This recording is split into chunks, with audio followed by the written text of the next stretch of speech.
Ikalabing-tatlo ng Pebrero, inatasan kami ng aming guro na gumawa ng isang vlog na nagpapakita kung gaano kami kabihasa sa paggamit ng wikang Pilipino, na hindi ito hinahaluan ng salitang banyaga.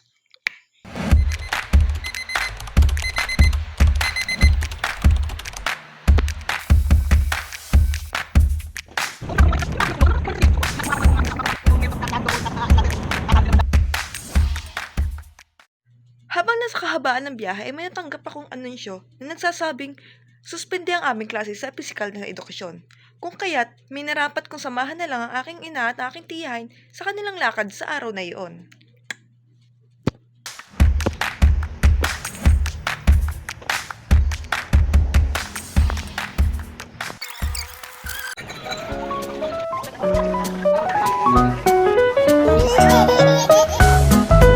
Araw ng Sabado at may klase ng uli ako sa paaralan.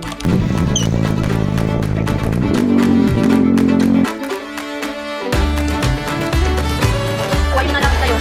Wait naman ako, bakit natin?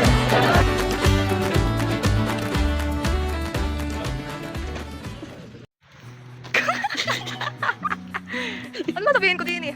Ngayon ay palabas kami ng... Gintong home. Anong Tagalog ng village? Baryo? Hindi, palabas kami na... Tayo, palabas na kami ng Paaralan. GCH. Huwag GCA. Galing kami sa isang... Umatend kami ng... Umatend! Bumating. Ano umatend? Hello, dumalo kami Dumalo sa... kami ng isang... isang klase sa DE Sa ilalim ng gurong... ni Ginoong Yan. Aris Marsiga na. At totoo namang napakasaya. At napaka ano. Talagang ikaw ay... Matututo. O yan, matututo. Sa inyo pagkakaalam, ay pangalawang beses na namin na pagdalo sa klaseng ito sa kadahilan ng kinapos ang aming marka noong nakaraang semestre. Semestre? Nakaraang... Sa yun. Yun. Basta yun. Pero yun ay ayos lang. Ginawa namin ng aming makakaya para kami makapasa pero kami ay nabitin pa. Madam Asi, anong iyong masasabi sa iyong karanasan nitong nakaraang semestre sa DE? Masasabi ko lang, talagang nasubok ako ng tadhana lalo na sa gurong iyon. Pero dahil sa kanya, natuto akong magpursige at magsagot ng mga problemang di ko alam na kaya ko palang sagutan. Ang lalim nun, mga kaibigan. Sige, kami na ibabiyahe na. Bago ko tapusin ang vlog na ito, gusto ko lang dugtungan ang sinabi ni Madam Asi kanina.